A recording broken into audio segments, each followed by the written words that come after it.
Greetings, everyone, and welcome. Today is our quarterly Tribal Research webinar, and we will be featuring our partners at the Collaborative Research Center for American Indian Health out in Sioux Falls, South Dakota.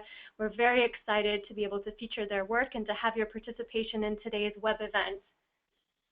To get things started, I'm going to go ahead and share my screen with you, and you can see basically what you're seeing right now, which is the interface that we have through the GoToWebinar system. So what I'd like to do to get us started is just run through a few logistics and help you understand how you can participate with us on today's event. So this is what you see right now. To the left is where the presentation will be displayed, and to the right is the participant user, it's the user panel, effectively, where we have some audio features and chat functions as well. So we're going to dive in and look at that a little more closely. So with the orange kind of reddish arrow button there to the left, you can go ahead and open and close your panel if you'd like to just have it out of the way while we're in presentation mode. Next up, this is the audio section of the panel. And if you can't hear us right now, we're happy to send you your unique audio pin.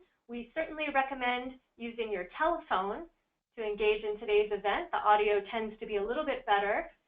And then using this information, well, not this specific information, but it'll show your dial-in information and your unique audio pin. And if you're already on the call and just can't hear us yet, you can hit pound your unique audio pin and pound key again. You are also able to raise your hand during our presentation. If you'd like us to pause, we're going to try to save some Q&A for the end of the session, but you're more than welcome to raise your hand. And also, you can submit text questions to us through the chat function. So we would also like to invite everyone to enter in this same chat box your name and organizational affiliation, just so we can have an idea of who's joining us on today's call. And if you'd like to enter, I believe you can send it to the entire audience so you can all see each other as well, who's joining us. Okay, so again, as I mentioned, we're going to have a Q&A session during the second half of today on our call. We have this webinar slated till about 3:30 p.m. Eastern Time. Everyone will receive an email within 24 hours of today's webinar with a link to a survey about today's session, and we will be making a recording of this webinar available on our YouTube page, and we'll send out that link for everyone as well. So thank you again for joining us. We're very happy to have you. I'll go ahead and turn it over to Dr. Dina Roundham to help set the groundwork for today's webinar event. Good afternoon, and thank you to all of those near and far who've joined us today on our second PRC quarterly research call. So I wanted to share a little bit about our the goals of our call series and also the session for today before we get started. As many of you are probably familiar with the PRC and our mission, I'm just going to briefly overview that, but our goal at the PRC is really just to make sure that Indian country has the data and information needed to make proactive, strategic policy decisions in a framework of Native wisdom. So our goal is to really support research and policy efforts through research infrastructure, also thinking about data and data sharing policies.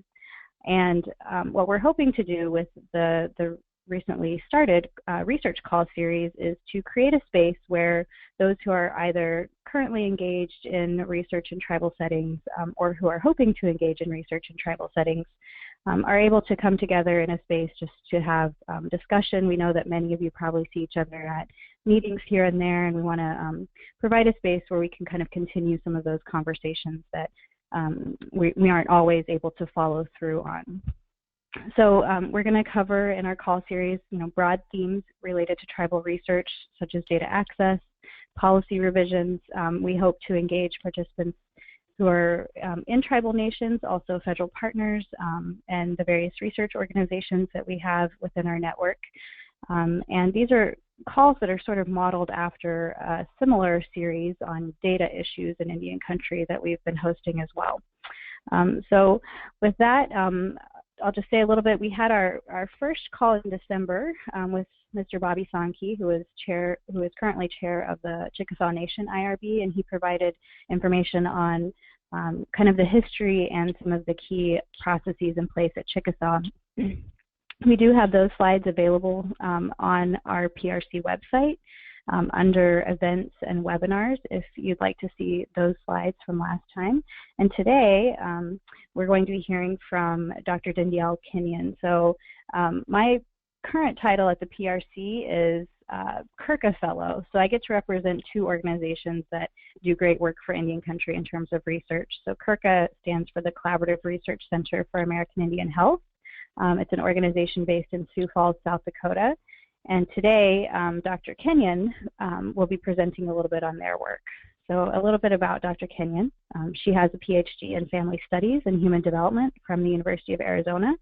And her research mostly focuses on adolescent health and development, transition to adulthood, healthy youth development, and applied developmental science approaches, such as prevention, intervention, and evaluation.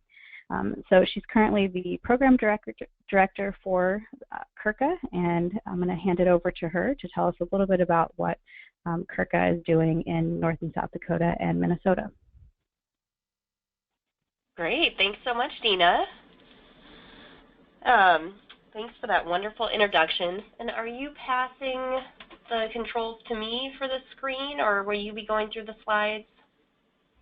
Yep, Danielle, this is Sarah. I'm passing the controls over to you now, so you should be able to display your PowerPoint slides. Perfect. Is everybody seeing the intro slide? Yes. All right, perfect. Well, thanks again, and I'm just so honored and thankful to NCAI PRC for your partnership in asking us to present on all of this great work going on in CRCAIH. And what I'll focus on particularly today is the journey of establishing CRCAIH. And as Dina mentioned, I'm the program director for CRCAIH, and our principal investigator is Amy Elliott, who's unfortunately unable to join us today. And really, this is a work and a labor of love from a lot of people, but particularly wanted to give a big shout out to Jessica Heinzman, Heather Larson, and Dina around him for their work on some slides that helped go into creating this talk. So great, just an overview of today.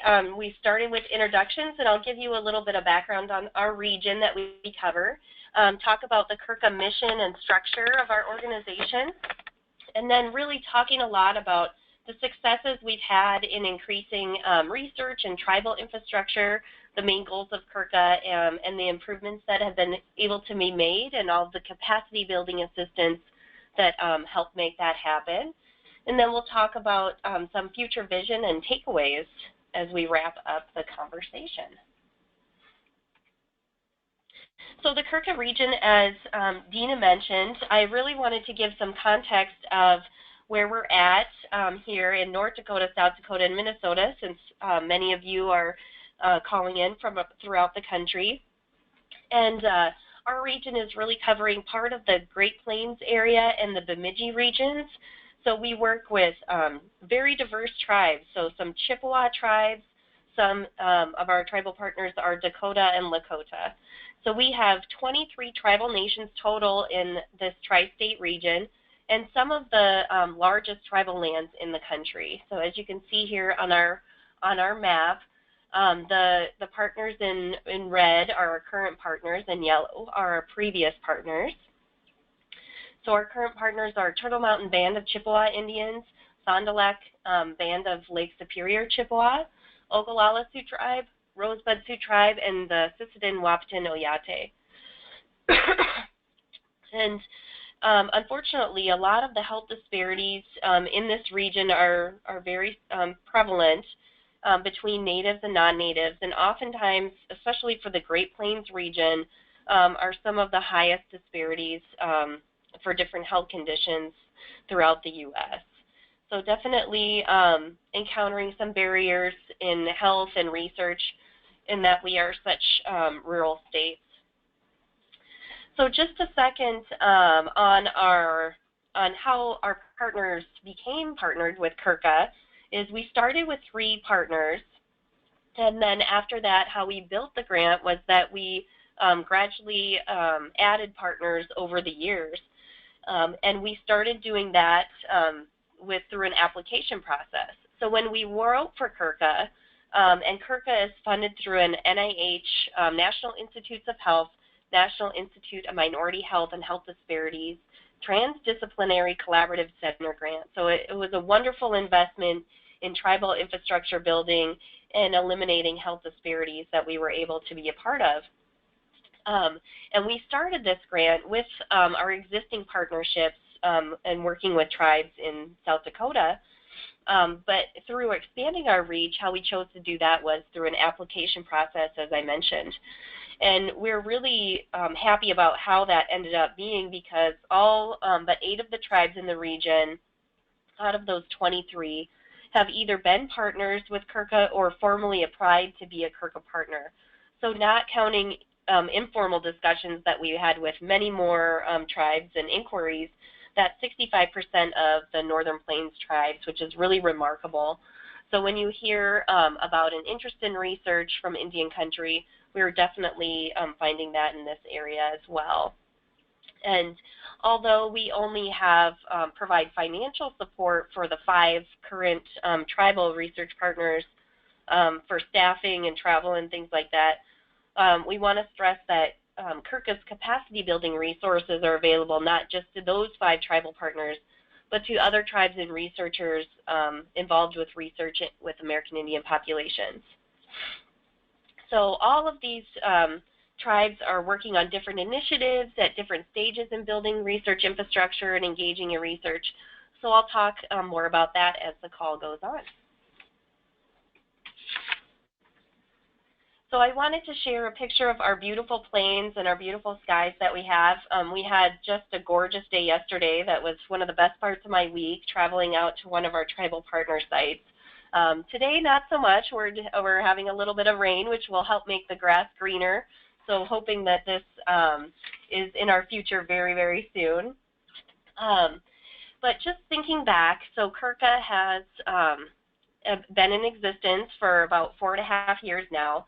And thinking back to the research landscape before that time, there were definitely small pockets of research happening all over the tri-state region through universities and tribal colleges, and some tribal partners were really engaged with research. So some of the bigger studies that were going on that you may have heard of is the Strong Heart study, focused on cardiovascular health. One of our project PIs through CRCA, Dr. Lyle Betts, has been engaged in quite a bit of research throughout the years.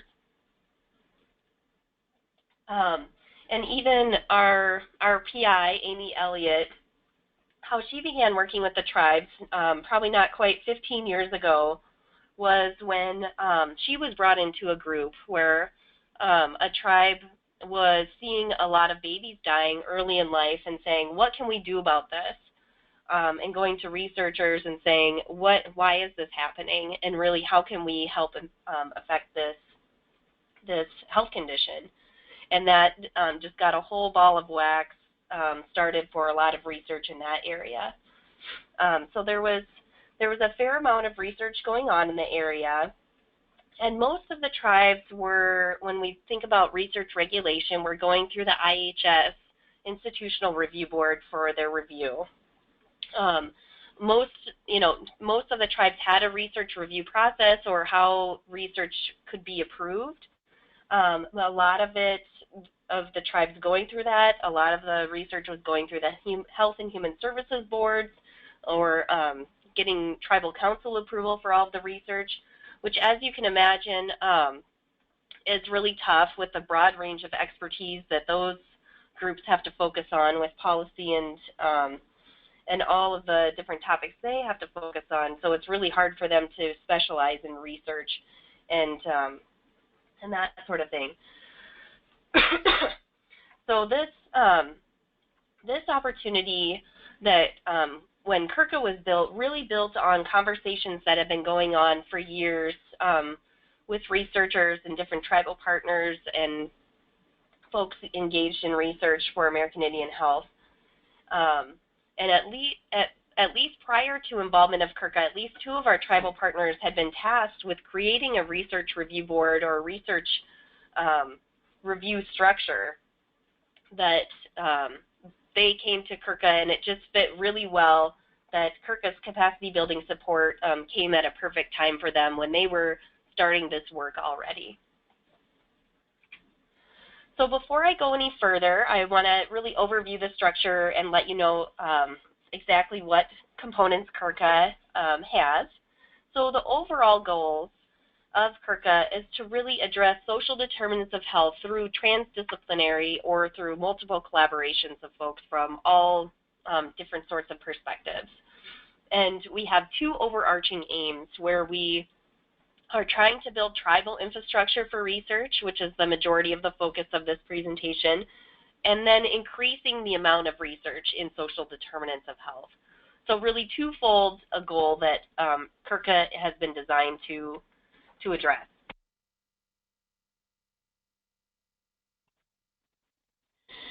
So CRCA was really designed through collaborations across South Dakota, North Dakota, and Minnesota to address American Indian, Alaska Native health disparities. And we really based the focus of this work on the core values of transdisciplinary research, sustainability, and tribal sovereignty. So the CRCA resources and activities really revolve around the central aim of assisting the tribes with establishing and advancing their own research infrastructure and agendas, as well as answering important questions in American Indian social determinants of health research. So how we do that, we like to show with the lovely triangle, is through the different cores and divisions that we have set up. So the administrative division is what I'm in, where we have a couple of different advisory councils and an advisory board with folks from across the nation. We have run a pilot projects program for 1-year pilot grants to do work in social determinants of health and American Indian health research. And then we also do evaluation, and we hold an annual summit. There's the Community Engagement and Innovation Division, the Culture Science and Bioethics Core, Regulatory Knowledge Core, and Methodology Core that really encompass our capacity building mechanisms that I'll talk more about throughout the presentation and how they've helped drive and build tribal infrastructure. And then we have 3 big research projects focused on pediatric asthma, kidney donation education, and emergency room utilization. So these projects have sites throughout the 3 states and all have an intervention component.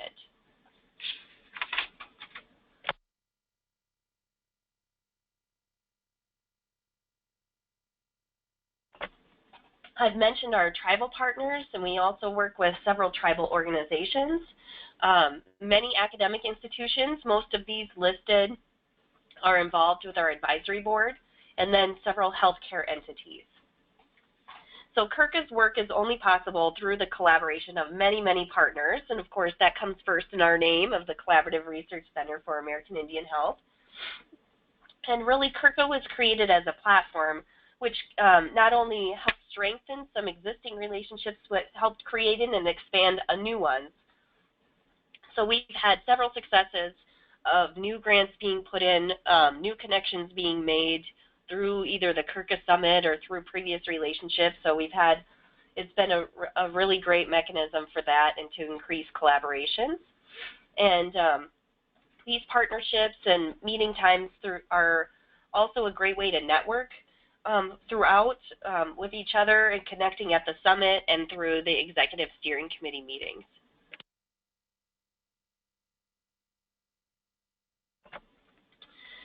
As we've tried to really describe and wrap our minds around the impact of CRCA, one way that we do that is through creating different maps. And this one really shows the spread of our involvement throughout the region, where we've shown our summit location. So we've really tried to spread that reach and not have it in the same place every year. So we started in Sioux Falls, We went up to Bemidji in northern Minnesota to create more partnerships there. Then we went to Rapid City in western South Dakota. And then last year went to Spirit Lake, which was the first time we were on tribal lands. And then this year we are back in Sioux Falls. We've had several community conferences, so those are located here. These also show the research and pilot grant study sites and where we've had on-site trainings.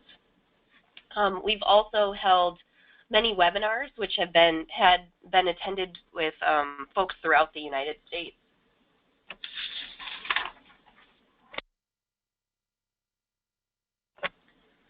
So as I dive into the next part of the presentation, I'm really focusing on that first goal of describing how we really built tribal research infrastructure.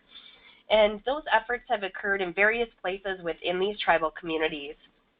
So as you can see here, two of our partners decided to build their infrastructure under Tribal Health Administration. One built it under their tribal health clinic. Another one started their own 501c3 nonprofit. So it's been empowered by the tribe to speak on behalf of the tribe. And then another one has placed their infrastructure under the Tribal Education Department. So all of these conversations started with tribal leaders and where they decided what makes sense for their nation and where they want to build the tribal infrastructure. So we've had very diverse choices. And then the oversight structures that each of the tribes have chosen are slightly different as well.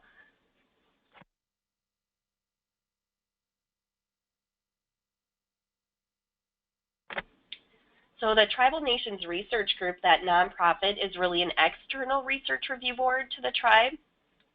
The most common one, as you can see, the three of the tribes have a tribal research review board. So that's more under the tribe's functioning. And then again, the tribe that partners under the clinic is more of a human services IRB. So through these structures, our tribal partners have begun to drive the research agendas and priorities that will create more effective research in their communities. So by having this research review structure in place, one of our partners has even begun to generate documents on their research requests and drive their research agenda.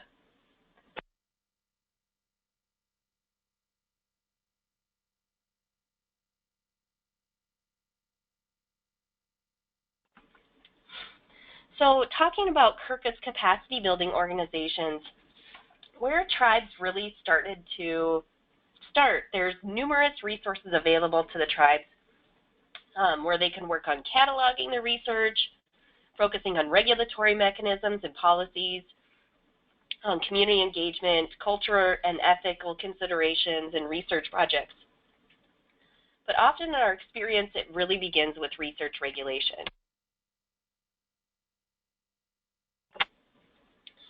So for example, I mentioned where all the research regulation is happening within the tribes.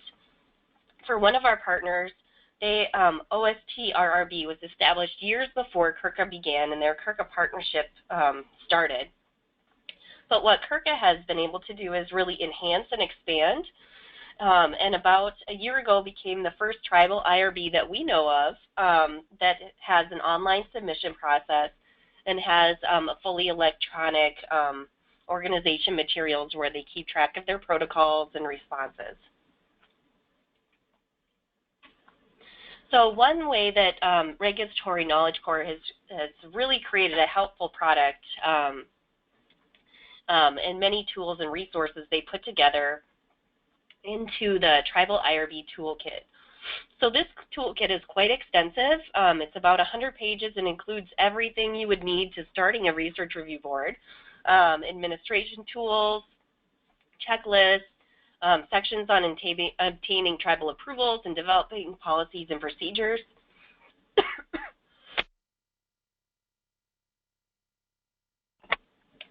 So everything we can send people as a hard copy document, or the entire toolkit can be downloaded from the CRCAIH website for free.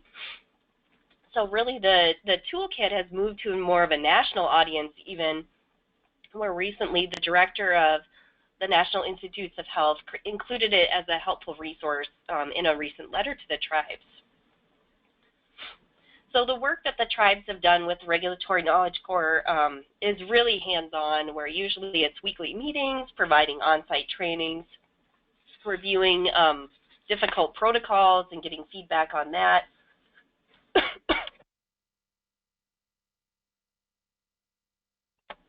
So really the IRB Toolkit is one of the great products that has come out of CRCA. So you may be thinking, what about research data? And while this image really simplifies the process, the next suite of services that our tribal partners usually engage in is those services that assist with data storage and management.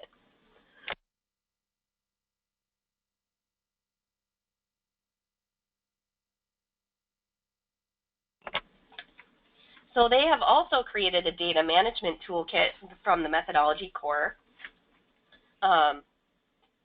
where tribes have been more focused on data acquisition, storage, and protection. And that toolkit really offers those practical tools and guidance for tribal organizations interested in collecting and storing their own research data.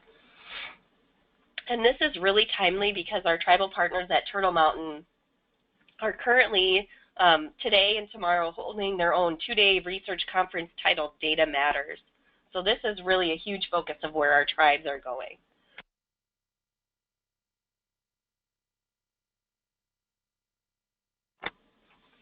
So a big focus of the toolkit, the methodology toolkit, is how they can use existing data and how that may be already collected for clinical or surveillance purposes, and how do they use it to answer new questions.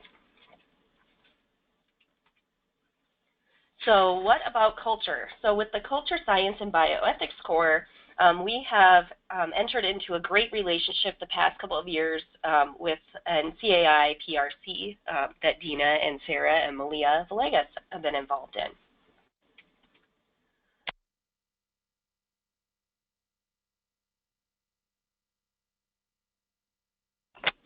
So one wonderful thing about the partnership is the trainings that NCAI have been able to give to our tribal partners with the Research That Benefits Native People, the Guide for Tribal Leaders. And they've currently given that for 2 of our tribal partners and scheduling upcoming trainings in the next few months.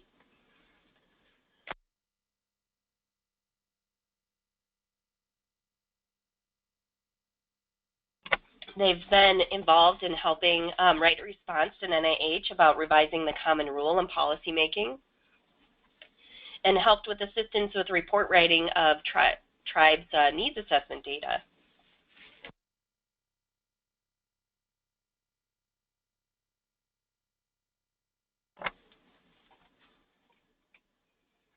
So what about community involvement? This division is really important about how to engage the community and let them know what research is going on. So, and in some sites, this was kind of an uphill climb because of the negative perception of research and highlighting, which really highlighted the importance of community engagement and connecting with folks throughout all districts on tribal lands. So the Community Involvement Engagement Core really helped to establish research priorities and bring those to the forefront of developing tribal priorities for where they want their research to go. And this picture was taken from the retreat they held last year for some planning. So Victoria Gray Owl and team wrote an R13 grant to do extra conferences at the community sites. So those were held a couple of years ago at Cheyenne River Sioux Tribe and Ogallala Sioux Tribe. And Cheyenne River went on to host their 2nd and 3rd annual conferences on their own after this. And what they do is really work with our tribal partners to give feedback and help them with the community engagement piece in terms of what are the target audiences and how do you tap into different outreach parts. Currently, they are writing a manuscript and working on a network a way to network and do some matchmaking between researchers and tribal nations.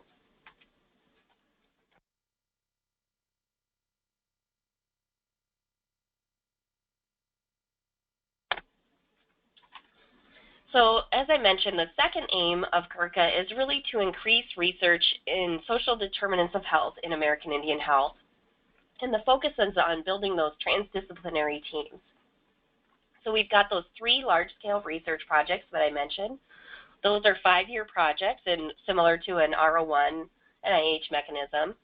And we ran 4 years of a pilot grant program where they are one-year projects with $100,000 in direct costs.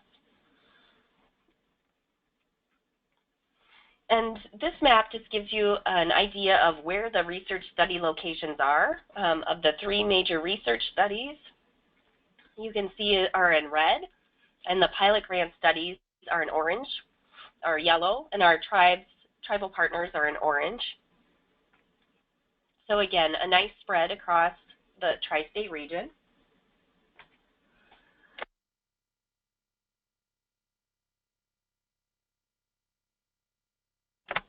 The pilot grants program, which I helped run, was a really exciting endeavor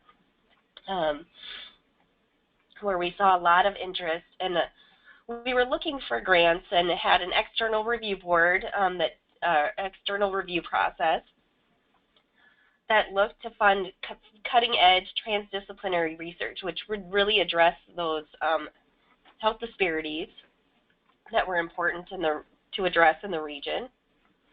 Everything had to have a social determinants of health theme in American Indian health and have a strong potential for future funding, including sustainability and growth of the project.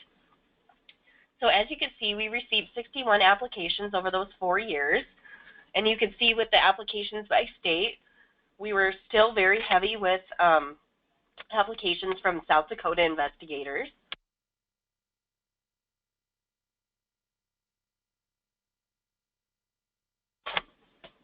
And we were able to award 15 pilot grants over the 4 years, and which were from a variety of states.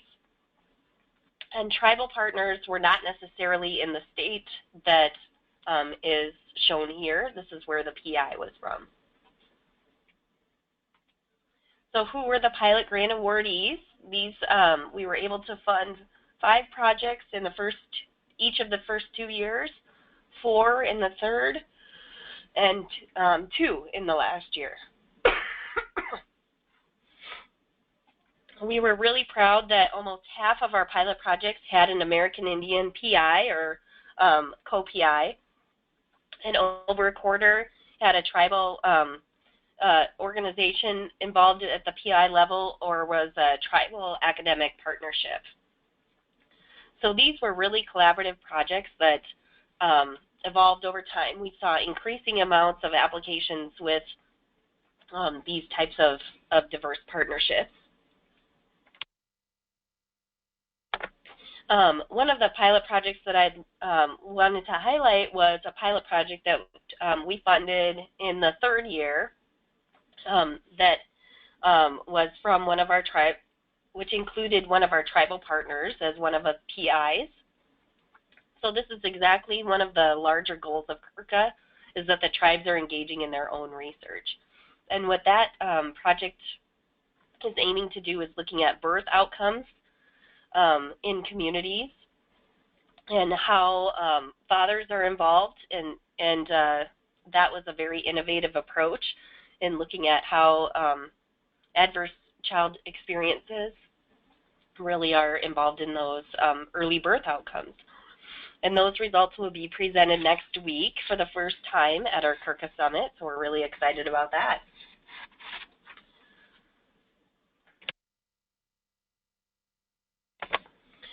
So just a note and reflection back on our current research landscape. As you can see the road ahead, CRCA has really built some nice resources, and we've all of the tribes, almost all of them have built or improved their research review processes. All have identified new research review processes. Almost all of them have a board.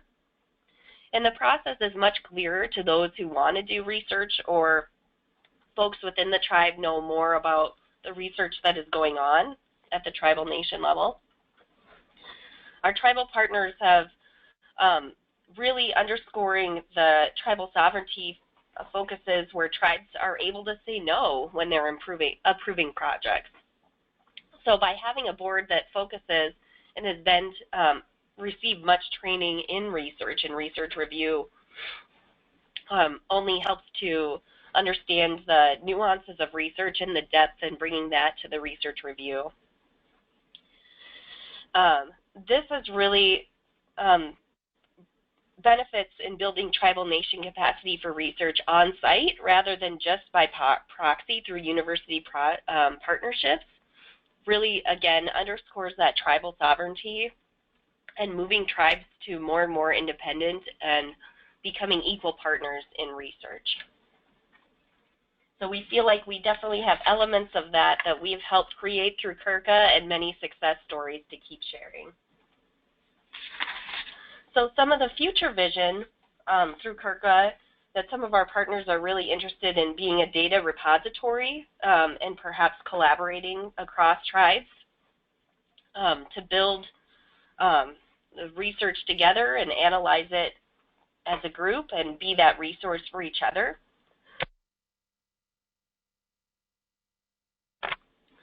The tribes are engaging and leading more research projects, and there's definitely a stronger review, and for future research is being tailoring projects to their needs. So seeing what research has been out there and being able to say yes or no, yes, we need more research in this area of infant mortality, or no, we need more research in diabetes, and those types of things, matching it more to what the tribe's needs are.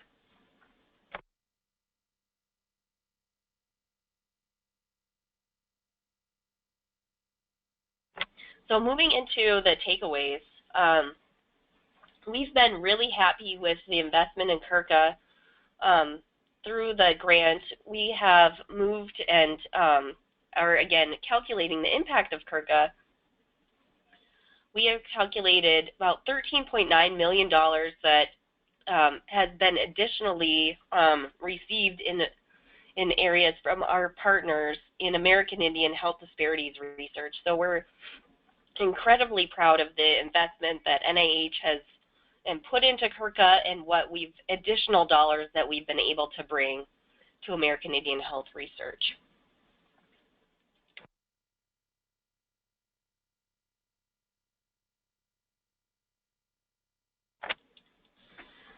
So we, again, one of the big success stories is facilitating true partnerships and building the tribe's capacity to engage in research really needs to be there for there to be a true partnership in research. And we've really had some tribal members and tribal council members viewpoints into really understanding the value of research and getting toward the need for regulatory oversight and moving toward even the value of the research being conducted, and they can see why you want to invest in research and what we can do in it. So those are some huge successes. And there's even been movements toward realizing that partnerships are beneficial, and instead of everyone going at their own and trying to answer questions on their own, that we can do more in collaboration. Or where there's a lack of tribal resources, where partnering, we can come out with something better.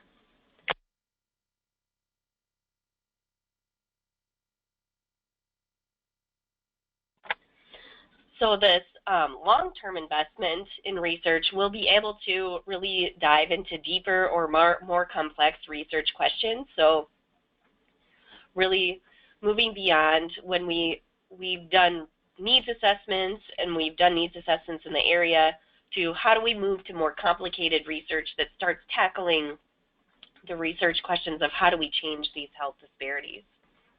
And people are definitely on the path and moving in that direction.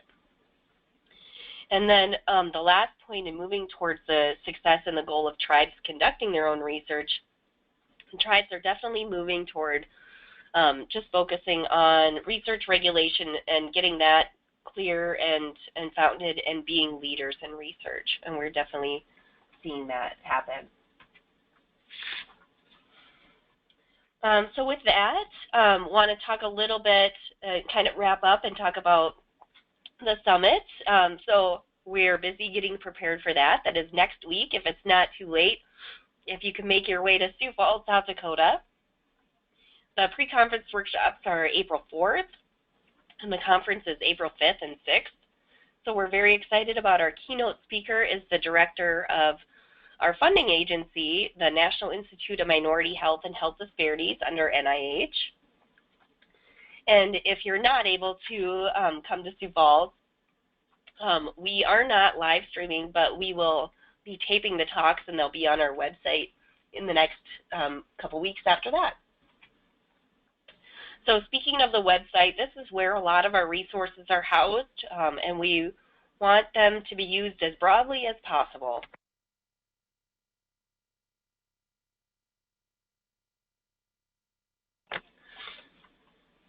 So if you get the chance to check out www.crcaih.org, we have a lot of information just about our mission and aims.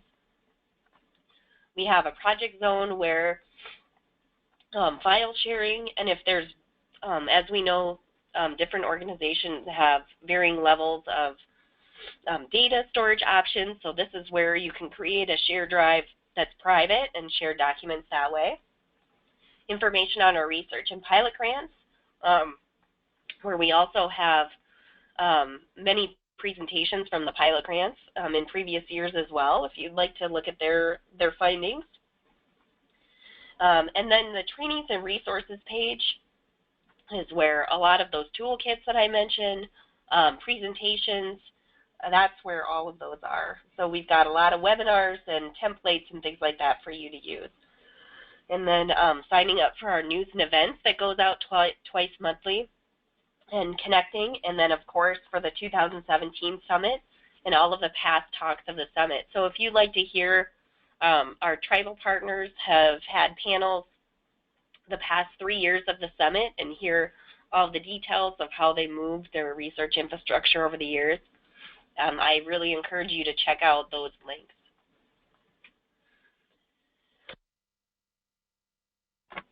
And then just a note on how we connect with others. I mentioned our listserv that you can sign up for. Please engage with us in our social media forums and platforms.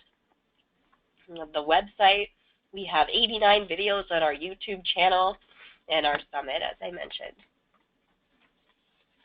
So always focus on products and what we can get out and how we can help others and not and spread the wealth of knowledge. We've got 11 peer-reviewed publications, the toolkits, webinar trainings, those pilot grant seminar series presentations. Inside CRCA are short little videos on a variety of topics, and then training videos and modules. A huge acknowledgement to all of our CRCA partners and staff that have gone into making CRCA such a wonderful success. And my contact information, as well as the general CRCA email, we will get the email to whoever needs it where it needs to go, our website again, and our phone number. And we really want to thank you again for your time and would welcome any questions. Thank you so much, Danielle, for the presentation. I think there's so many great parts of CRCA. It's hard to share all of it and all the complexity in one brief presentation, but you were able to touch on several of the key aspects of what CRCA is and the work that you guys have been able to do in that region and broadly for tribal research. I think that some of the topics that you've raised have come up in multiple regions and settings. For instance, at the NIH Tribal Advisory Committee meetings, we hear a lot about data sharing and research infrastructure, and I think oftentimes the research that's funded in Indian country is tied to specific content areas. So this is a really unique contribution to building research infrastructure and capacity in Indian country. So as we allow folks to take some time to think about questions that they might want to pose, and you can type those into the chat box. We've had a couple come in, and I think these are pretty easy ones that you can answer quickly, Danielle, as we get some more coming in. But the first, and these are kind of related, can American Indian researchers from any state apply for a grant through CRCA? And as an American Indian researcher, how can I partner with CRCA? Great questions. So the first part of that is kind of an unfortunate thing that I guess I didn't touch on or dwell on too much, is that as CRCA is in our fourth year of funding, we're kind of wrapping up with this level of funding that we're not offering the pilot grants right now. So currently we're looking for additional grants to continue the work. So we're really hoping that we will be able to continue the pilot grants program before as we continue on. In the past, we did allow external folks to North Dakota, South Dakota, and Minnesota to apply, and you could see if I go back to the little triangles, we did have a couple of PIs from Colorado and Washington who were doing work in our region, but they were external. So that was kind of our rule back then, and we really want to continue that program now. So with that, even though we don't have a pilot grants program right now, I would encourage you to reach out, and I would love to have a conversation with you just to see your interests and expertise and see if there's someone that I can partner you with and have a discussion and kind of continue those collaborations.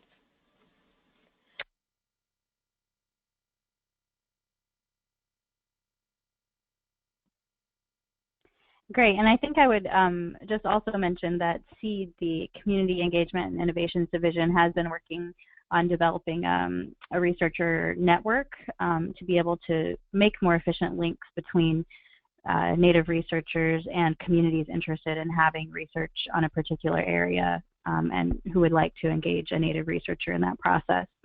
So I think that's work that's underway, and Victoria Grayall is our lead with the SEED portion of our work. Also, tribes have started to kind of develop those resources as well. So Tribal Nations Research Group, which is with the Turtle Mountain Band of Chippewa Indians in North Dakota, has a membership process where you can become a member of their research group, and that also helps to facilitate connecting researchers from that particular community with research interests and priorities for their tribe. Do we have any other questions coming in, Sarah? At this time, we don't have any entered into the chat box. If folks would like to raise their hand, however, I'm happy to unmute their line.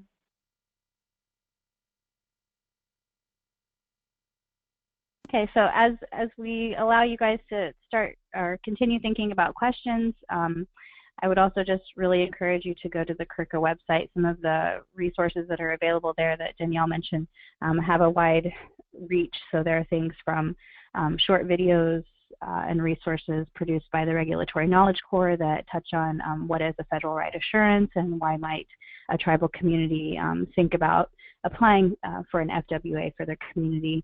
There are resources from our research projects. For example, the Emergency Department Research Project just put out a bunch of resources related to cultural sensitivity in the healthcare setting. So videos and materials that are related to how to engage individuals coming into a healthcare setting and how healthcare providers can be more attuned to cultural needs. There are also lots of other great trainings and resources there, as Danielle mentioned, so please take a look at that website. And as we start to wrap up the call, I just wanted to mention one of the other functions that we're hoping these research calls will have is to provide a space where we can communicate about conversations from the National Institutes of Health Tribal Advisory Committee. That group was formerly called the Tribal Consultation Advisory Committee, and at their recent March 9th and 10th meeting, it was shortened to TAC, Tribal Advisory Committee. So what we're hoping to do, there are delegates representing 12 tribal regions and also 5 at-large members. These are elected officials or those who've been designated as a respondent or a participant from their region. Each of those individuals also has a technical advisor that helps facilitate some of the conversation around more of the technical aspects and needs of their engagement with NIH. And the TAC sort of works through a newly created office at NIH called the Tribal Health Research Office, who recently hired a new director, Dr. David Wilson, who's a Navajo scientist, and he's working to lead up those efforts. But the function of the TAC is sort of evolving, and their formal policies and things are still being set and finalized. I think we made some progress at our last meeting. I have the pleasure of serving as a technical advisor for Dr. Malia Villegas, who's an at-large member. But what we're hoping we can do on these calls is create a space where we can give updates around what's happened at recent meetings, but also get some input from those who are participating in the calls about things they would like to see taken up by NIH or at that level. So there was recently, as I mentioned, an in-person meeting on March 9th and 10th, and I just wanted to relay some of the topics and direct you to the Tribal Health Research Office website if you would be interested in seeing the presentations in depth. So there was an overview of the National Institute of Minority Health and Health Disparities future plans. There were some proposed initiatives regarding engagement with tribal epicenters that NIH is considering. There was an update on the Precision Medicine Initiative, which has recently been renamed the All of Us program. And I would really encourage you to take a look at an upcoming meeting being hosted by the University of Arizona in Chandler, Arizona on May 25th and 26th, where some of the tribal perspectives, it'll be an opportunity to hear more about the All of Us program, but also engage with some of the folks who are involved in leading that work around what are the tribal needs and concerns that need to be considered.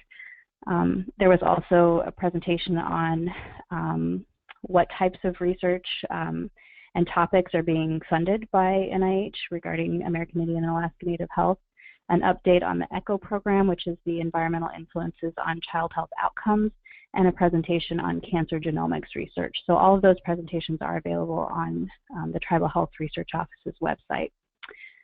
And if there are topics that you would like to see taken up again with that committee, we're happy to kind of relay those back to the TAC. And if you have questions or concerns that you'd like to relay through us, we are happy to do that as well. Any other questions that have come up at this point? No further questions this time. Okay, so I'll go ahead and get us wrapped up. A couple of other things I wanted to mention. Our PRC research update was recently released at our winter session in February. The main focus of that was on housing, but there are lots of other great resources and links to the work that we've been doing at the PRC.